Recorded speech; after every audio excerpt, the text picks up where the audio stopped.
That was the best thing I've Oh, ever heard. God. Good morning, good afternoon, good evening, wherever you are. What is that? Hello, That everyone. is the Demons app, isn't it? Okay. No, that was me letting you know you're live. For once, let me know. Oh, you actually got a notification. I didn't love love that you- Sarah's last night, but I guess I did this morning, even though it was on vibrate. I love that you finally get a notification for the one you're in. That's good. Yeah. Oh yeah, that's awesome. That's awesome. I did not get the notification yet, but I'm still waiting. 20 minutes. That's what I figure. That's when people usually get notifications to come here. Hey, everyone. Welcome. My name's Tamara. This is my channel where I talk about books and writing. And you are tuning into the Writer's Workshop episode 3. Mhm. Oh, my goodness. And today we're talking about The Healthy Writer by Joanna Penn and Ewan. Oh, no. I was doing so well. What is his name? I always forget. I remember Ewan, and then I don't forget. I don't Lawson. remember that. Ewan Lawson. Oh my gosh. Oh my god. Almost had it. I thought we were going to forget that Ewan and go with Lawson because of that whole thing.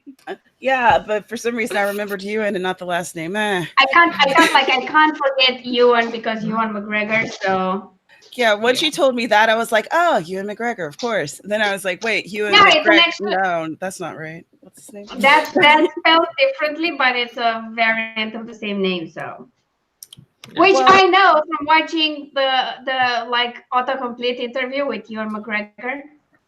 Ah. He touched upon it about alternate spellings for his name. We're going to have to get into that some other time. I feel like there's a story. But why don't you all introduce yourselves so if anyone's watching, they'll know who you are. We can start with you, Alina.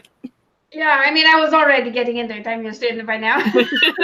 She's used to it. Hello, everyone. My name is Alina Popescu. Words. I started so great. I got all the way through. Hello, everyone.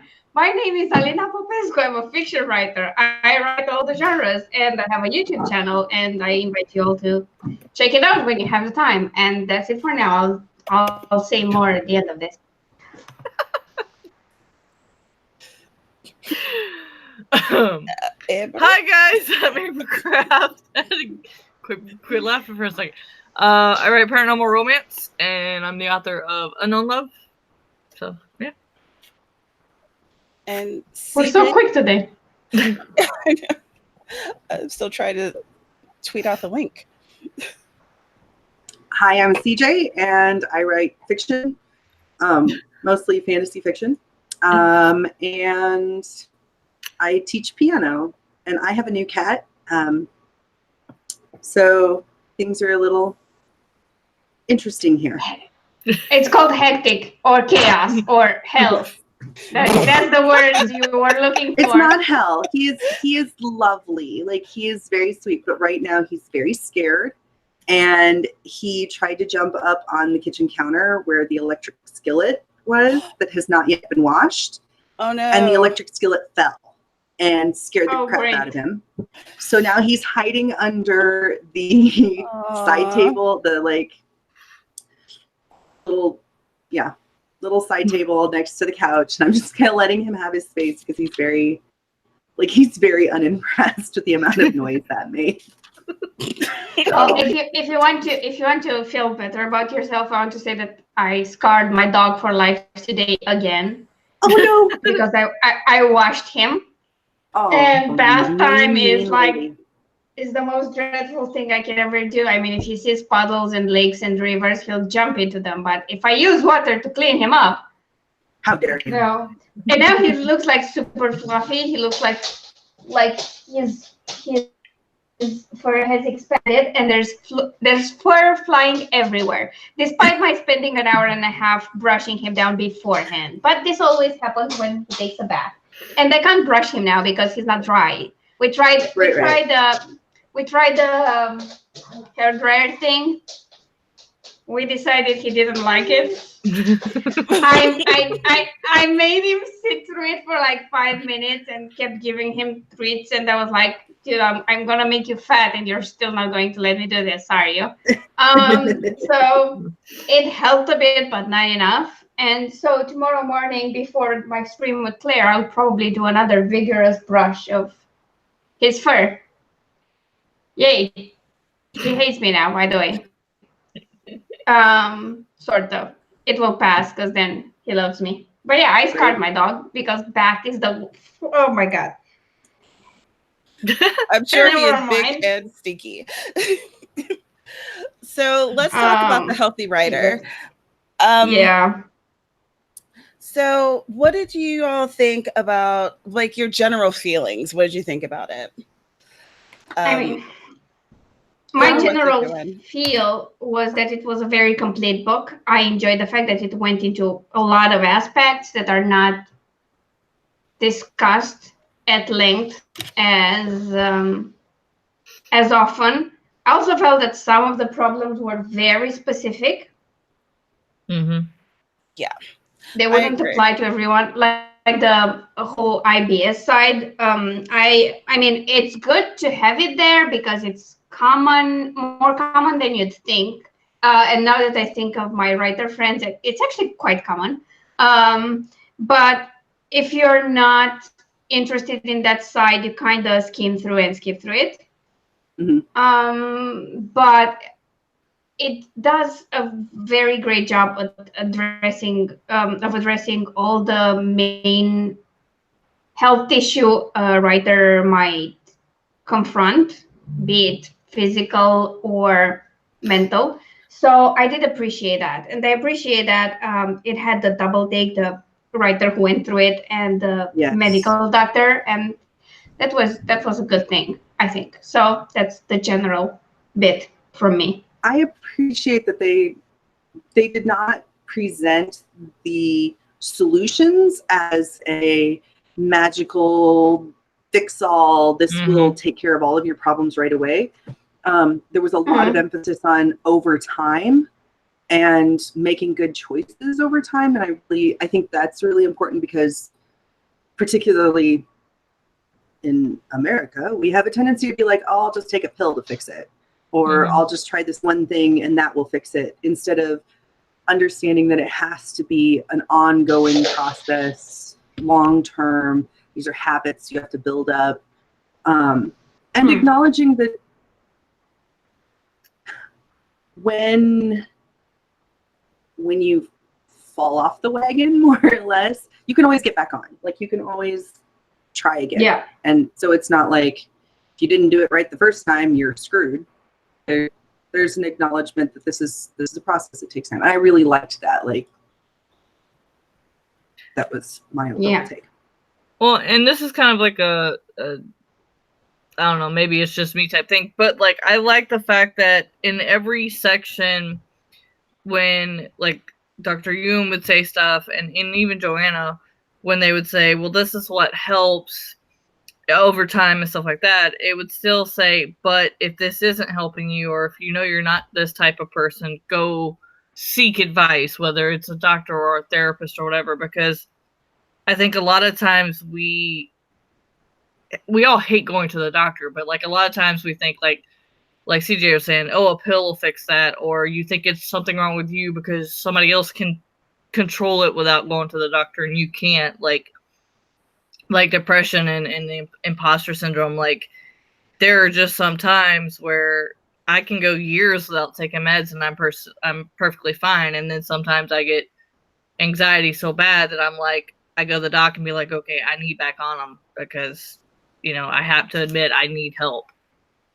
And they stress that a lot. I don't like that. And I think that was really important, moving a little bit into the book, like in the beginning where Joanna was talking about what writing does as a positive for writers, because it established for anyone, because in case y'all who are watching aren't aware, Joanna Penn, she is very well known in the indie writing community. She has a very well known websites, podcasts. She's written a ton of books that are acclaimed.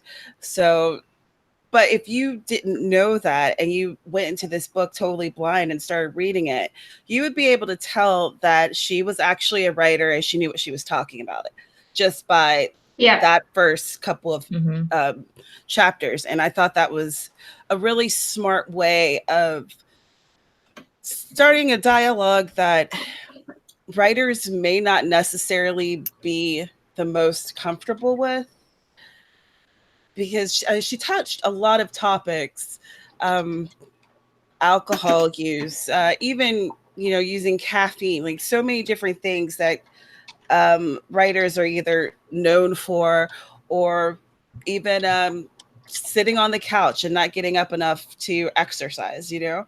But not everyone is that comfortable with talking about like alcohol use or their weight. So I thought it was kind of a smart way to start to build up trust with the reader. Yeah. Mhm. I like that she used even her own journal entries like that. That made me feel even like I love her as a writer, fiction and nonfiction, but that took me one step further into understanding that even she's coming from a place of knowing what she's talking about. Yeah. I totally agree. And I also appreciated the fact that anything they discussed, they didn't try to vilify anything. Yeah. Including the part about alcohol and drugs and everything else. And they're pretty good at always noticing the benefits of something, like for the brain boosting type of drugs like nootropics and whatever. They acknowledge that for some of them there's actually clear medical research that shows that they help. And the same for alcohol. They weren't like, if you ever drink a glass of wine, you're the worst ever and you should repent, which I find is not helpful at all. Even, I mean, especially if you actually don't have a real problem and you're a casual drinker. Like if someone would come preaching at me when I drink alcohol like once a month at most, usually I go like years without it. If they keep preaching to me, I'd go get a drink just to spite them. Like, yeah. And this is totally off the because subject, it's like, but go ahead. there is a significant amount of research that's been done over the last couple of years that points to, even if you have a problem, moderation tends to be the key rather than total abstinence or teetotaling. I'm like, I mean, yes, unless unless your problem is so great, but the research is showing that unless you're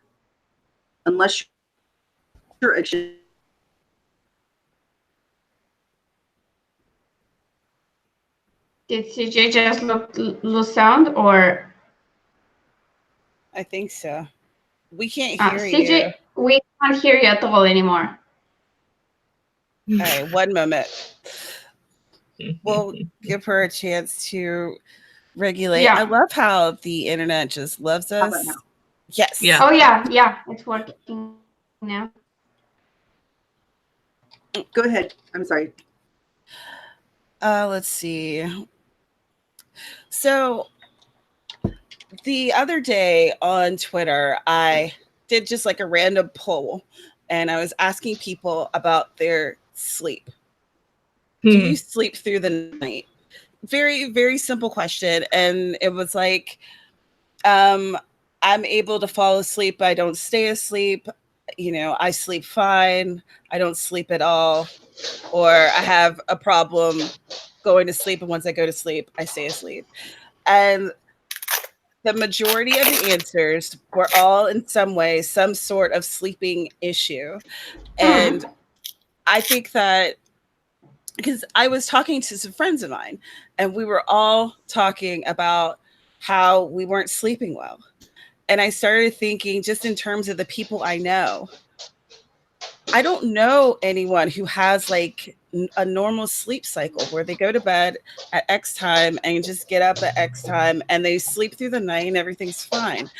And I liked that they addressed sleeping and insomnia and issues with sleeping and what could be occurring and how to try to sleep better. Like, do you all sleep well? Because I don't sleep well at all. You can I see it do. in my Right eyes. now, I sleep great. And I generally sleep great, but this was a really hard thing to achieve.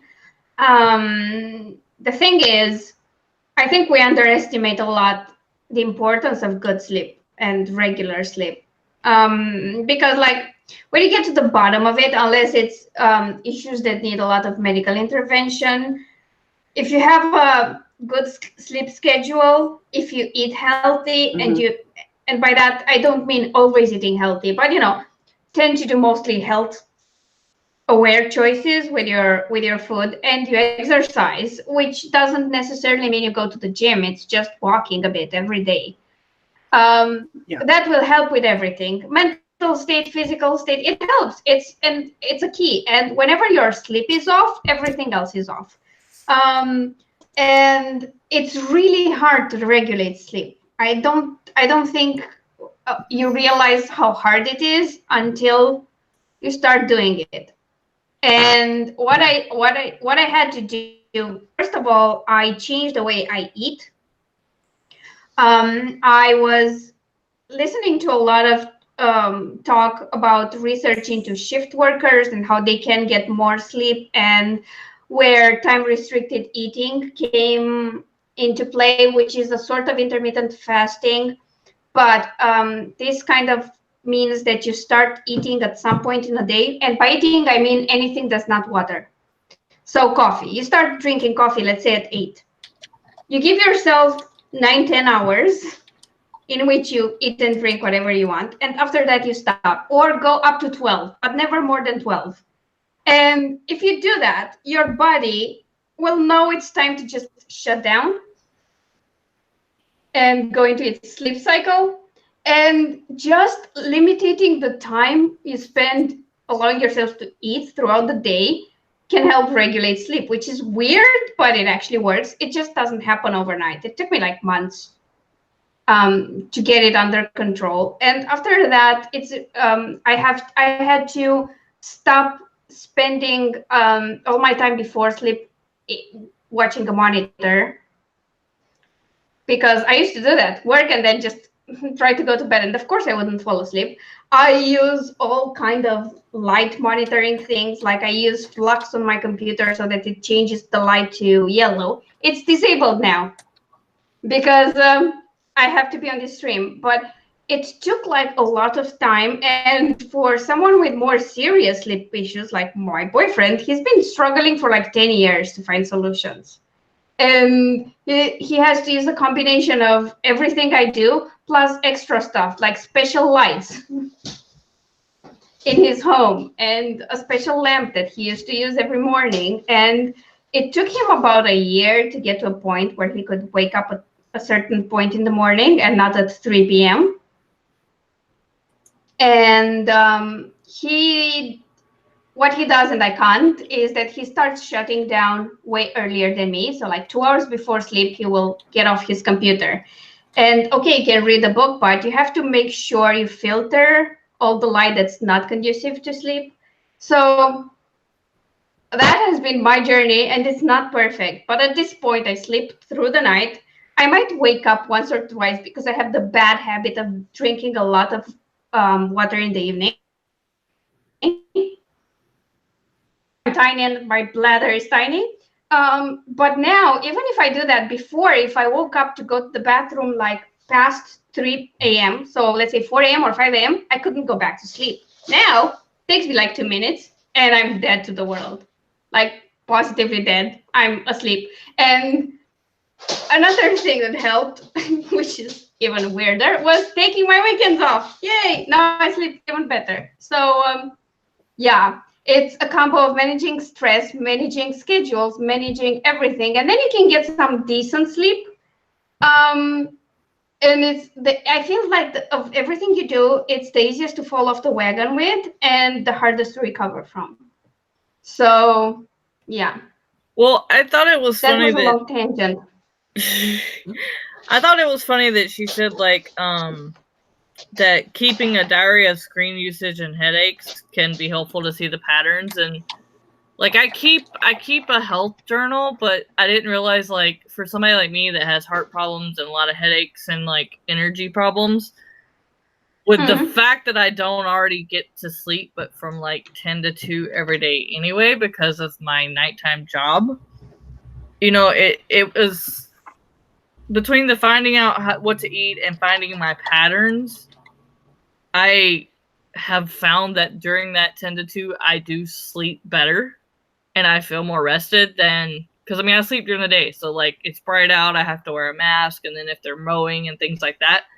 And I read the book the first week because I wanted to take time to implement some things and actually see if they would help. And the past 2 weeks, I've actually slept through everything going on. So I was able to actually get into REM and stay in it despite distractions around me, which for somebody like me that works at night and everything is so loud during the day, I found to be really helpful. So making a pattern thing works. And she talked about gratitude journals, but I just do a to-do list because I already know that's why my brain doesn't shut off and let me sleep. Is I have a to-do list just circulating over and over and over. And so I wrote it all down, and Jazz keeps everything in her computer Google Calendar. So I just add to that. And between us, I think we have literally our entire life planned out day to day now. So it helps. Yeah, I have found that with me, at night I think a lot about what I need to do, but it's more in terms of what I haven't done today. So I always feel like I haven't done enough. So one thing that I started to do was it's on my couch. I have a got done list. So as I'm going throughout the day, I'll write down the tasks I complete, so that at the end of the day, when I'm feeling like, I didn't do anything, I can look and see like, okay, I actually did stuff, and no, I'm not going to get everything done, but that's okay. Things happen. I accomplished stuff. I moved forward. Well, actually, that's what I use the Demon app for, because I don't just track writing with it. I track writing, editing, filming videos, marketing stuff, admin stuff, everything that's active that I have to do within a day, errands, everything that's not me just having fun. Because if I'm watching YouTube videos, that's clearly not work. And at the end of the day, when you see how much you've accomplished, it takes away that feeling that if you haven't written, then you've done nothing. Because I feel that, like, if I'm not actively working on something that's writing related, I feel like I did nothing all day. And that stresses me out. Also, I did kind of implement something that you mentioned. I have, like, in my weekly spread, now I have a section that's called wins. And wins can be anything I achieved that I think is great. Like this week, it was the fact that I wrote 11,000 words in 2 days and finished a cozy. And then that I finished the cover for the Second Double Investigations book because I struggled with it. And when I finished, it felt like a win.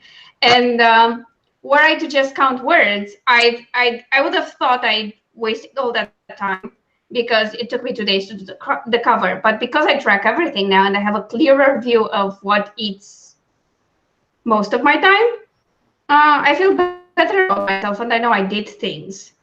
And yeah, also, did I mention I meditate? And when I meditate, the weird thing is that I meditate in the morning. I just take 10 minutes because that's easy. And sometimes if I skip my morning meditation, I sleep worse, which you'd think it wouldn't have an impact, but I guess it kind of derails my entire stress levels during the day. And then when night comes, I don't get the same amount of rest. But then I'm usually the kind of person that stresses out a lot and can't shut their brain off.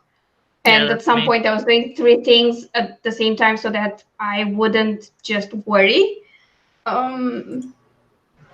which didn't help. That is one thing that they touched on, meditation and yoga practices. Mhm. They mentioned the Headspace app, which is a free app that you can download. I think it's on Android and for iOS. And it's basically an app that'll take you through different guided meditations. There's a ton of them out.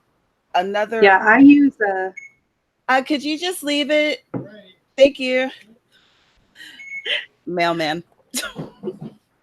I use an app called Insight Timer that is it's more of a community building meditation app, I guess. It has a lot of the same aspects as Headspace, but it has some additional things. Like it has a timer on it, not just, there are guided meditations, there are music, like musical backgrounds that you can listen to. And then it also has a timer, which I find very useful, both for timing, like if I'm doing an unguided yoga practice or unguided yoga flow, I can put a timer on. I'll set up bells so I know like when I need to progress to the next stage of my flow. It's very helpful. Plus, it comes with the added benefit of you can communicate with the instructors, the people who are uploading the meditations. You can follow a particular teacher if you like them. Like there's a guy that I really, there's two that I really like. You can support them financially if that's like in your ability. There's a lot of, and then you can interact with other people who are using the app as well. So I like the community aspect of that. I don't know that I used Headspace. I know I downloaded it at one point, but I've never used it extensively. And I really, part of that's because I really like the Insight Timer. What was the name of that app? Like, oh, go ahead. I'm sorry. What was the name of that app again? It's called Insight Timer. I think that's just what it, yeah, Insight Timer.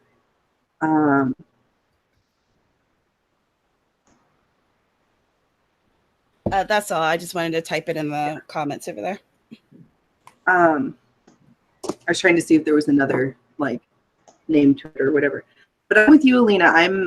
The meditation helps, whether it's a long-term meditation or like for me, when I take breaks at work, I take 3 minutes to just breathe because I do my work isn't terribly stressful because I do like 3 or 4 different things. When I have 5 minutes, one of the things I do is focus on the breathing meditation. Like it's just a very simple 2 to 3 minutes, maybe 5 at the outside. And I don't have 45 minutes or half an hour in my day to do both meditation and yoga. So I have to, but I do have little 3-minute increments here and there, which I can use. I usually I go to students' houses to give lessons. So half of my students come here to the studio, half of my students, I go to them.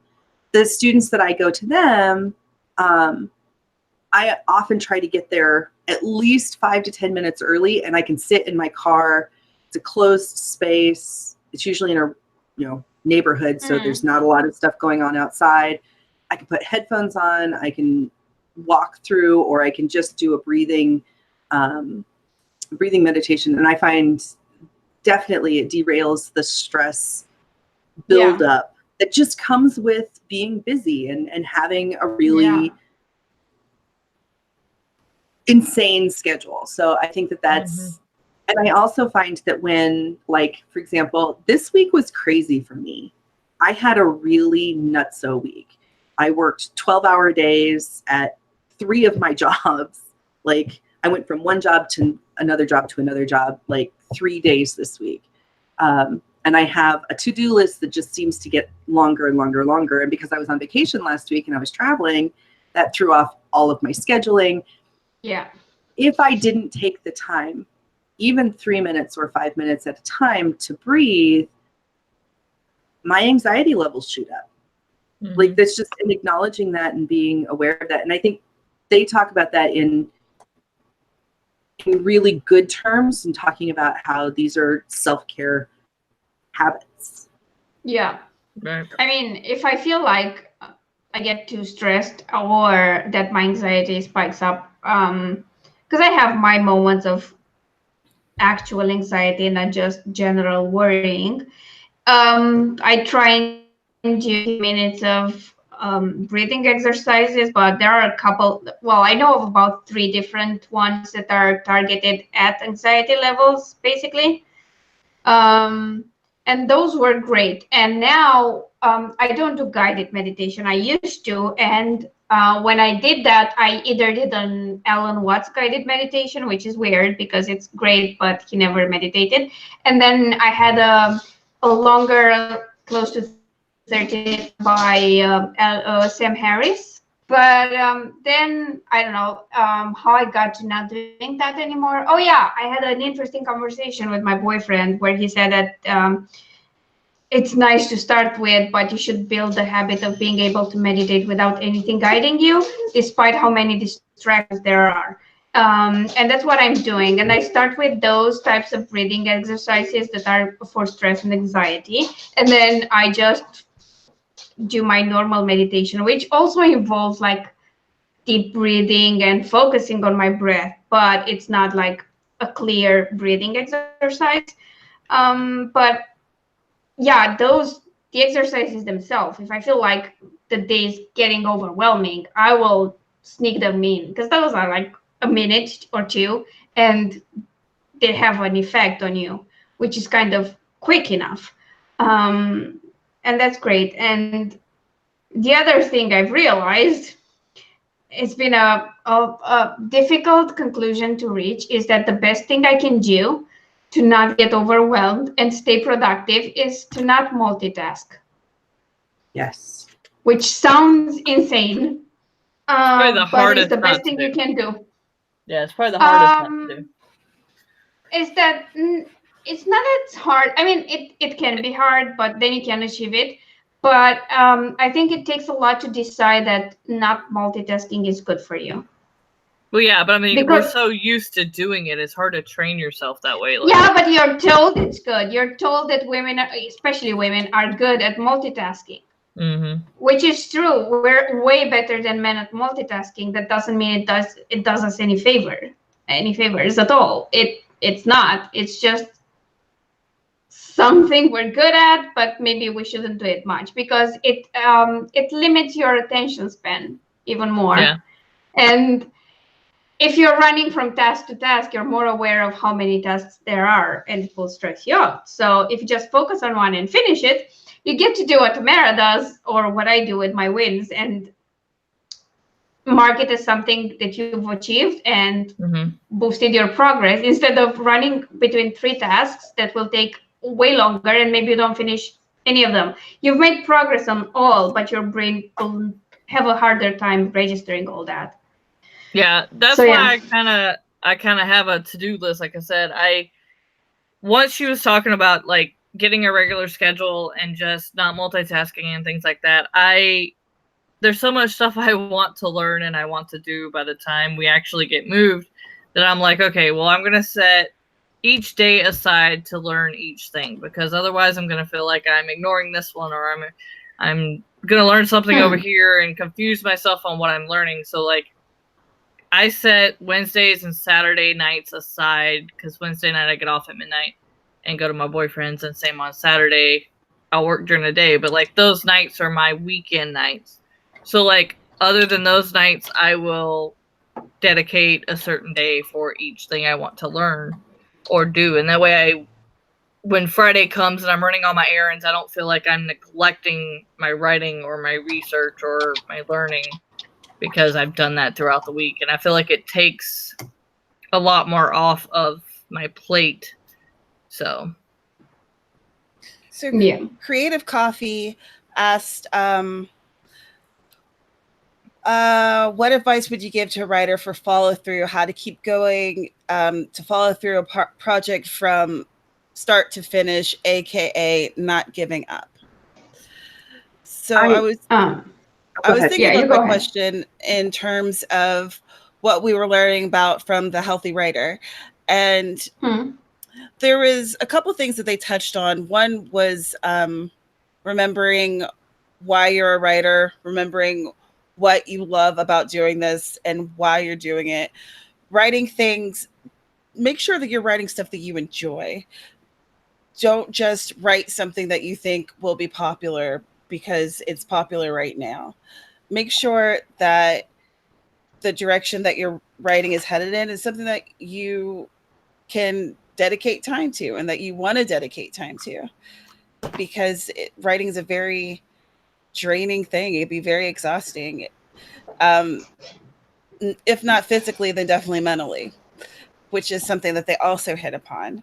So, Yeah. and another thing that I think that we tend to do as people in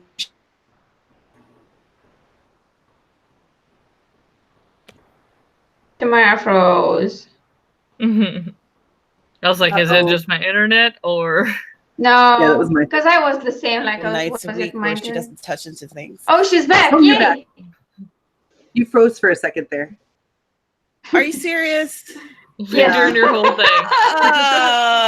Go back and say that again. Damn. Not all of it. Cut, paste, redo. So, and stuff. That's so disappointing. I was on a roll.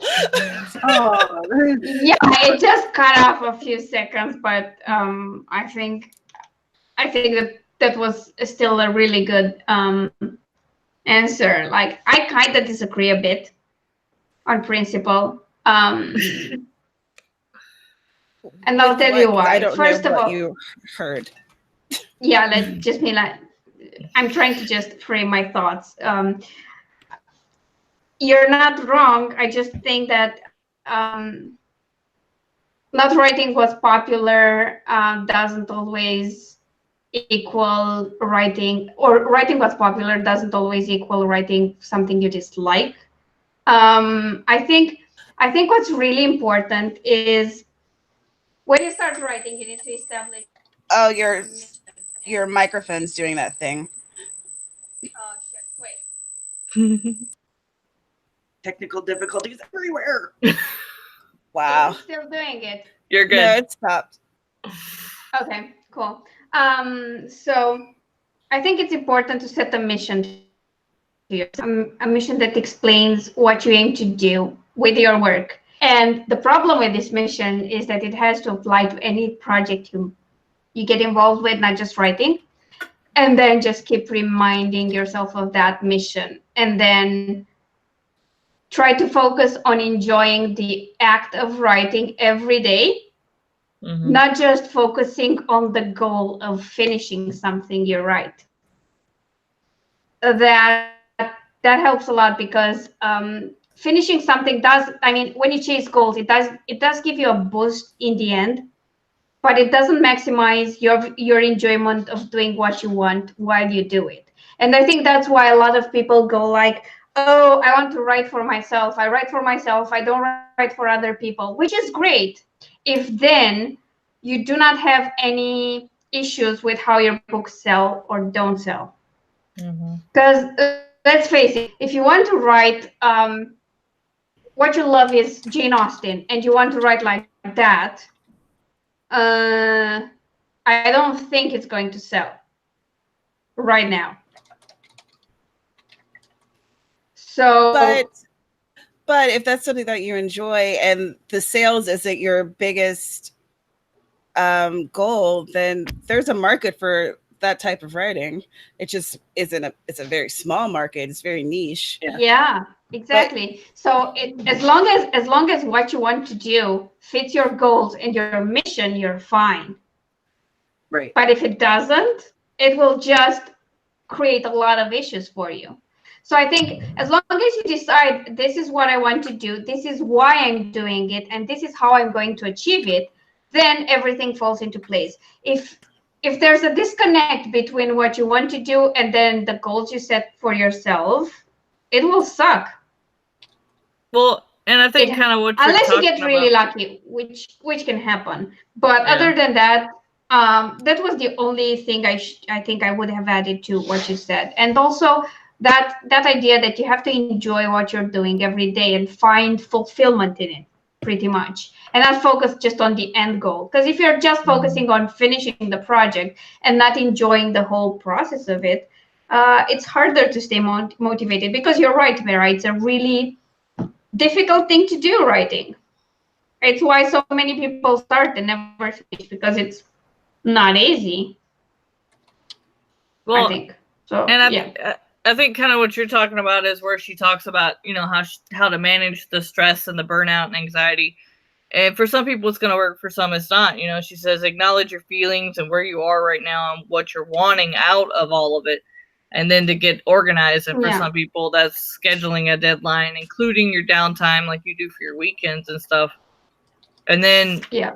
but for other people, she has, and I wrote it down because it's one of the quotes I'd never heard before, but I really like it. It says, the only rule that matters is writing is write your words and make them the best that you can. All the other rules are conditional, by Dan Holloway. Yeah, true. And I That's think quite a true. lot of times we forget about, like you said, we got to write what we want, or you're writing a market. You got to kind of focus on, of course, you're wanting to sell your book and everything, but just being happy and doing what you want. You know, my book didn't make, you know, top 100 or #1 bestseller. I'm okay with that. You know, my name's not out there. My brand's not out there. And yes, there are things I could do to make it better, but that's part of learning. That's part of developing. And I am a goal-driven person. So if I can give myself deadlines and as well as researching what I need to make it better, then that's the best way for me to make it through and get through that. Instead of getting bogged down and letting my depression take me. So the reason why I touched upon this is because I had numerous conversations with people who want a certain thing out of their publishing. And I mean people who sell okay, not great, but okay, don't publish super often, and kind of write within, let's say, pretty popular but sort of niche genres. And it's fine if that's okay for you, but if you want more out of it, and you always say your sales are not what you expected them, but then aren't willing to do anything to boost those sales because that's not something that fits you or you're willing to try, then you'll always be a bit upset about your results, and you'll be unhappy with your writing and with your projects, and it will be harder to keep doing it. Because I know there were people who said to me like, oh my God, my sales aren't great. I would like to know what to do with them. And I said, hey, try the 20 books group, which we all know and love. And then they go through the group and come and tell to me, because it's all very marketing focused and business focused and churning books all the time, and that it's not. Some people do, others don't, and they don't like that aspect of the group. But that's the part where you need help, because your books are good. I mean, you write them well. I'm not going to send you to a writing workshop because the part you need to work on is your business side. So yeah, it's like I feel like people sometimes get into things with a preconceived notion, and they've already decided they're not going to do things, they're not going to like things, and then they feel like they write whatever they want, but then they're not happy with the sales. And there's like this disconnect, that weird disconnect, that I'm like, I don't know how to fix it for you, because if you're not clear about what you want to achieve and how you want to achieve it, you're either okay with what you got or you're you stuck. it. Yeah, there's only really two options there. So I was while I was reading, this quote struck me. It was start thinking about your body as a tool, the thing you need to protect and nurture in order to continue working, by Angela Clark. There's one thing that, oh, it's raining like heck. One thing that Joanna Penn did in this book is that she included quotes from other writers who like use her website and stuff like that, and so like comments that they left. She also did a survey that of, was it 1,100 writers? And I don't remember the number. I just know it was a lot. Yeah, it was a lot. Yeah, it was a lot of people, basically, much bigger than my Twitter poll, let me tell you. And from there, it kind of sparked some of this conversation that she has here. And I thought of that really interesting as looking at your body as another tool in like your tool belt. So another, especially if the work is a major focus for you, the writing is a major focus for you, but you're not taking care of your mental health or your physical health, then the writing is going to get interrupted because the body is not going to be quiet. If you neglect something, it's going to let you know. No. Well, and I like that she says, along with the scheduling your downtime and stuff, like knowing what, not just what days are your worst or what times of day, but seasons. Like, I mean, I know a lot of people have like SAD disorder, you know, seasonal affective disorder and everything, but like, I never really, I guess, thought about, she says she takes off almost like a whole month, you know, because she knows that's her downtime and her least productive time. And I never really thought of taking downtime like that as a mental health thing, maybe recharging your batteries. But for me, I would think I'd create more anxiety over it. But I mean, it's true. If you plan everything that far ahead and you work around it, and like if you do panels and you're okay with them, fine. If you're not, then don't do them. You know, being able to say no. I'll be the first one to say I burn the candle at both ends during the summer. I know I do. I have a lot to do. Hopefully that changes after this year, but it's knowing when you have to take focus on yourself. Yeah, no, the no thing is big. That's huge. And hard to do. Like, I had to struggle with that for a long time until I decided, like, I can say no. I can and I should. Yeah. I remember when there was this kind of big push for people to say yes to everything. But that is very dangerous at some point. You know, you just can't say yes to everything. You can't do it all, even if you really want to. I mean, you can try, maybe in your 20s, when everything you have to say yes to is like sort of experimental and like, do you want to go to this party with me? Yes, sure, I'll meet new people. Well, do you want to read this book? Like, yes, but later on, even then, I don't think it's great because you need to learn to spot your limitations and set your boundaries. And if you say yes to everything and you try doing everything, let's face it, you won't do anything very well. Right. Because you just don't have enough time for all of it. And most things that are worthwhile require dedication and time and effort and things like that. And I'm not saying like you have to put 10 hours into a day into each project that's your passion project, but let's take art, for example, because that's my personal thing right now. I'm trying to put at least 30 minutes to an hour into art, into learning how to draw better and learning how to make better covers. I can't do more than an hour because I also have to write and everything else, but I do a lot that hour to my writing. If someone would come to me and say, hey, let's start learning how to crochet, which I think is fun because CJ does it and it's wonderful, I wouldn't have that time. Like, I wouldn't. I would like to do it. It would be nice, but I'd have to say, well, no. And I find that the hardest no you'll ever say is to yourself and to things you push yourself to do. Because like, I quit the Saturday streams, the Saturday writing streams. I moved them within the week when I'm already writing. And that was the hardest thing I had to do. And I was kind of decided to do it. And I filmed the video, I edited it, and I was supposed to post it, and I didn't want to.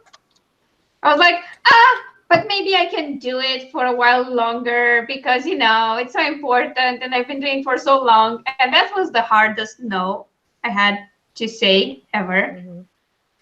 Which I think it's hardest to say to people too, because you feel like yes, not that you owe them, but like, well, it's just for a friend. It's not for like some big thing. And I love, Tamara, you're the best at this. Like, you're like, I'll be like, yeah, I can do it. And you're like, are you sure? Like, really? Like, seriously, I know you're busy. It's okay. And it doesn't make me feel guilty. And for me, reading and editing is just reading and editing because I do it during my breaks. So for me, I'm getting out of the production head field, not thinking about what I'm going to have to go back and do. So for me, I'm like, yeah, sure. But if somebody handed me a physical manuscript and went, I need you to do this in a week, I'd be like, you're funny. Like, so it's knowing your limitations and not being like, just because it's for a friend or because it's for something that you care about, being like, but yeah, and trying to make it work. Like, like my mom's been sick for an entire month and I want to get this house done, but I can't exactly push myself because she can't push herself because that's just going to make me go down when she gets better. Yeah. So, yeah. That's one of the absolutely things true. that I have to remember, and this is just me personally, and this book really did a good job of like reminding me of this, is it does that, talking about it really does. I have a finite amount of time, and saying, oh, I can do that because it's only going to take 15 minutes of my time. Like, it'll only take me 15 minutes a week, or it'll only take me half an hour a week, or it'll only take me this much time. And I don't always take into account how much time I have right now in my week to dedicate to something. So while 15 minutes or half an hour or even an hour a week doesn't sound like a lot of time, when I look at my current schedule and I say, okay, right now I work at a day job 15 to 20 hours a week. I work as an piano instructor 20 to 25 hours a week. I do work for my church. I'm on the church board, and I have managerial duties that take anywhere from 8 to 12 hours a week. So right there, those three aspects, those are all work times.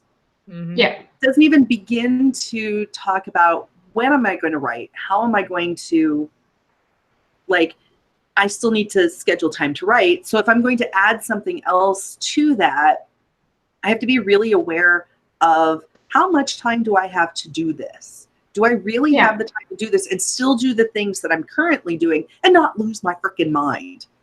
Yeah, and this book is really good at acknowledging that you have to be thoughtful about saying no.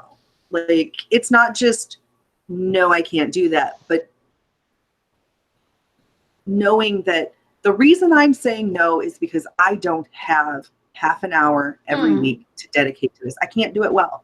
And I think you were talking about this, Alina, is you could do it, but you're not going to be able to do it well if you're trying to do everything. And you were talking about crochet, and I love crochet. For me, that is a downtime activity. It's something I do when I'm not doing anything else, when I'm relaxing. But I love to sew. Like, that is so much fun for me.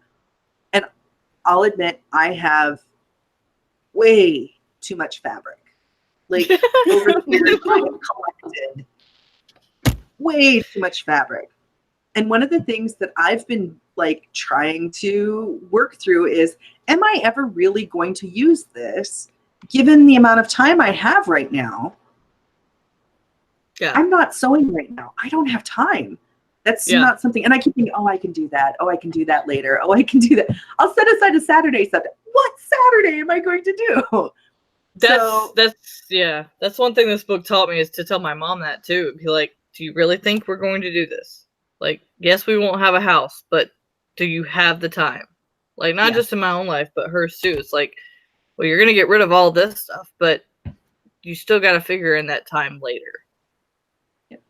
Yeah, but just acknowledging how much time you do have outside of your work, whatever your work is, like whatever makes it possible for you to do the things that you're doing, whatever makes you enough money that you can pay your bills and feed yourself. Outside of that, what kind of time do you actually have? Do you have time to agree to do something more? And being okay with letting somebody else down because you tell them no can be... Yeah, that's hard. That's a really, I think, and I am not a people pleaser. I am. I can tell you how hard that is. Like, that's awful. It's why I had such a hard time with the Saturday thing, because I knew that was our time to hang out. And I felt so bad disappointing people. But I wanted to say that this book kind of, it consolidated a lot of decisions I'd already made at that point, and kind of nudged me in the direction of sticking with them, which is extremely important. And I mean, I started reading it, it was last week, after I'd announced finally that I'm quitting the Saturday streams, and after I decided I was going to have weekends off. And I think a good reminder of this book is that breaks are not time you should be feeling guilty for, which I used to do a lot. And because, I mean, my schedule was 7 days a week, which meant I was kind of all over the place. I wasn't well rested. I would work weekends mostly because I was streaming and everybody was working, so it was easy for me to work. But then I was also working during the week, but not, because then I would take breaks because no one else was awake when I was, and when it was my best time to write. And actually, now that this is my second weekend and my second full week on this schedule, and I would like to say that during the week, even with my procrastination tendencies, I still get more done in those 5 days than I would get within 7, sorry. I invented a 10-day week. Never I was mind. like, if only we could have a 10-day week. No, because then my job would make me work all of it. Yeah, sorry. no. A spat take all over the computer. I'm sorry. I was just trying to say that I did more work within the limited time than, just working 7 days a week. So, yeah. That was definitely something that you all have hit on that was in the book too, when they were discussing overscheduling. Yeah. And overscheduling doesn't have to just be like the work related stuff, it's also not being able to say no to like obligations where you feel guilty if you say no. It's okay to say no. I think that is something that we've all mentioned in one way or another, but it's okay to say no to things. You can't do it all. And overscheduling does exist. Multitasking is a great ideal that you don't have to live. You do not have to live in a world where you multitask everything. And in fact, it will lower your efficiency. I really hope that if you haven't read The Healthy Writer, that you do. The link is in the description. I didn't want us to talk about every single item that was discussed in the book, because I want us to talk about these books, apply them to our lives, and then if you didn't get it, for you to pick it up and apply it to yours. Because we've done really well with picking books that have been, I think, really helpful. At least in my life. And they agree. And so I hope that you're checking these videos out and that you're picking up these books and it's helping you out too. And let us know if you haven't read this and you go and read it and it works for you, like, I don't know, shoot me a tweet or the Facebooks or the whatevers and just let me know that this is helping you out, because I really want it to. Yeah. We had I would talked- like to point out, though, that I think it's important, and we didn't discuss it much, that this book discusses a lot about writing-related pain and injuries, like wrist pain, back pain, things like that, posture. And I think, I mean, we won't get into it because then we're getting into all of the book, but I think it's worth mentioning. It's there. And if you suffer from any of it, I definitely recommend you read the book. I found it to go very in depth and be very accurate in a lot of things. So yeah. Yeah, there's Sorry. definitely things I'm gonna try when I get into a better place and not in a camper to try, like the balls and stuff. Better desk setup. Yeah, sure. I know that we had talked about at some point the next book. Can anyone refresh me on what the next book was going to be? I meant to somebody had mentioned it. I was just. I do not remember. I was just looking at my list of things, trying to see if I'd put it in here. Did we talk about it in the chat? Maybe. Well, that'll be something that look for us on our social medias, and we will let you know, because we already know. We just need a refresher because we all work way too much and we forget things, y'all. Yes. I mean, we try. And I don't think we decided on anything. I think we just bounced some ideas at some point. Yeah. Which doesn't help. But anyway, Tamara is always great, and she films a video about it, and then we all share it, which is awesome, because then everybody finds out what the new book will be. But it will definitely be another book that has to do with your author career, which, you know, I find refreshing. It's nice because, again, the only reason I wanted to do this is because I have a stockpile of writing books, whether it's about how to be a writer or the market or ads, or was it the ads book? Yeah. Okay. Sorry. I think it was the ads book. Yes, I think it was the ads book. Okay. Well, there's a glimpse into how my brain works. I think we discussed the ads book and the blur book. Two things I need help on. So yeah, we'll know which one we decide on, and then y'all can grab a copy and read it with us, and then we'll talk about it. So we've been on for about an hour. Yep. So how about you guys give any last thoughts, or let's do our last thoughts, and then we'll do our where you can find us spiels. I'm trying to see if I downloaded it, but I didn't. Yeah, I was going to say that we chose this book particularly because we chose it during Camp Nano, where I felt there are a lot of unhealthy things happening in the writer world because we write more, we don't take breaks. Everybody talks about a lot of snacks, most of them unhealthy, which is, I mean, they're tasty, but let's face it, they're not great for us. So I know I came up with the idea for this book, and I was kind of fearful of how you'll feel about it. I'm really great you've enjoyed it.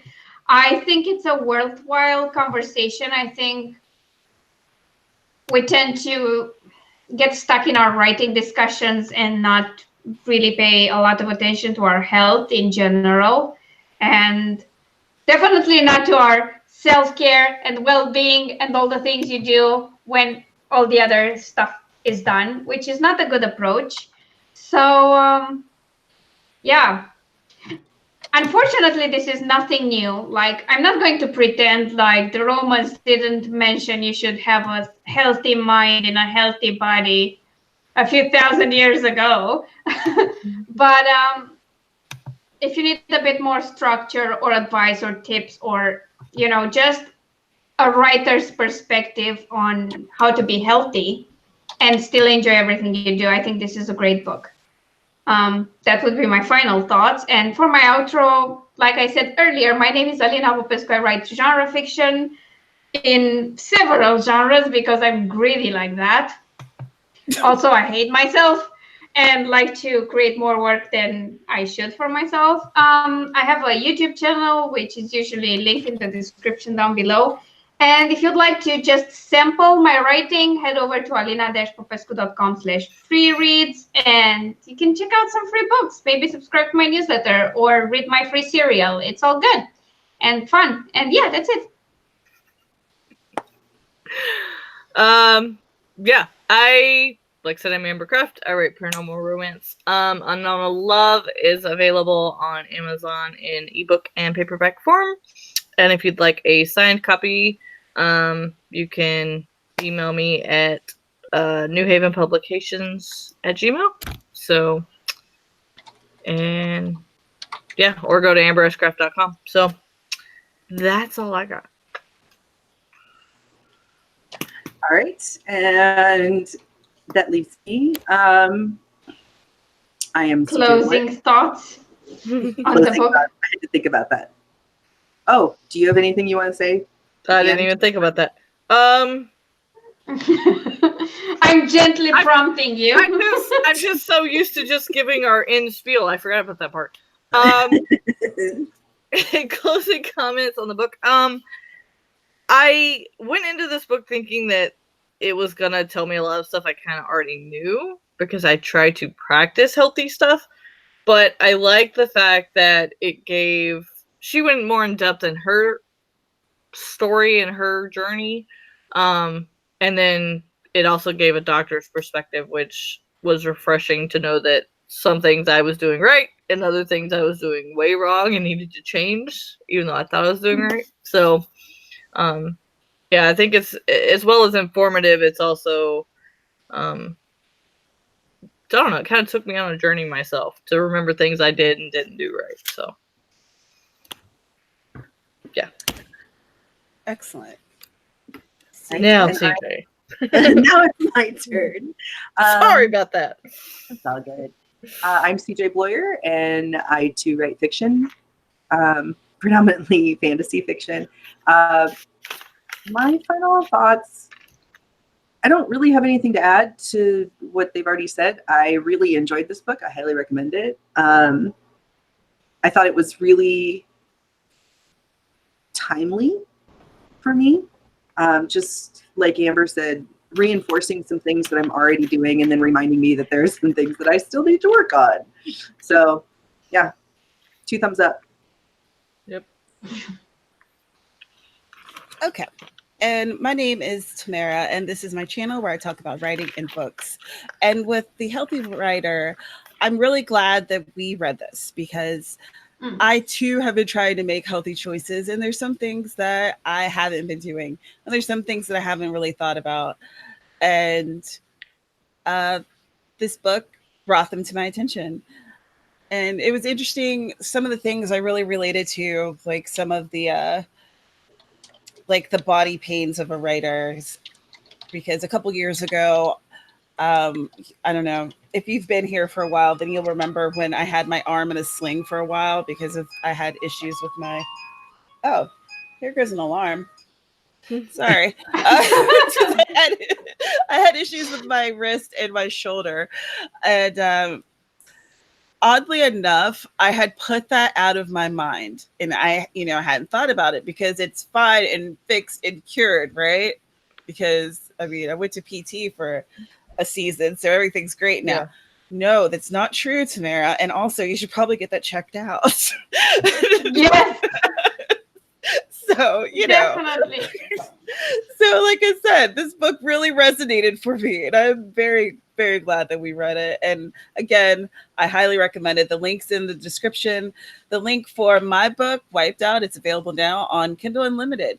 And for a while, I had it for free. So if you're one of those people who read it and you'd like to review it, feel free. If not, then don't. But it's there. And again, we'll be doing another one of these the last Saturday of this month. Sorry that this one had to be pushed to this Saturday, but the internet knows does not care. It does not care about me and my feelings. So, wow. And I mean, we have just as a final tangent, we should learn about the internet, from the internet, how to not care about other people feeling that they know with confidence. the internet tells Shut us each no other all the down. time. Yeah. Like, oh, you were trying to say something in a stream? No. No. You had a point to make? Too bad. No. Well, I hope that you, if you're watching this while we're live, or if you're watching this afterwards, I hope that you enjoyed yourself. Hope that you learned something, and I hope you pick up this book. And thank you, ladies, for being here with me. I always enjoy these conversations. It's the highlight of my month. Yep. It's always a pleasure. I was so bummed last week. I was like, no, I want to do the thing. I actually felt a little better when my internet went out. I was like, okay, I didn't miss it because hers went down too. So we're okay. I want you to know, I know it was inconvenient for everybody else, but this was way more convenient for me. Well, good. At least So it worked out well in my favor. Excellent. And Sky is not here because she is out enjoying Star Wars festivities, because today is May 4th. And with that, may the 4th be with you, and we'll see you next time. Bye. We'll see you next time. Bye. Bye.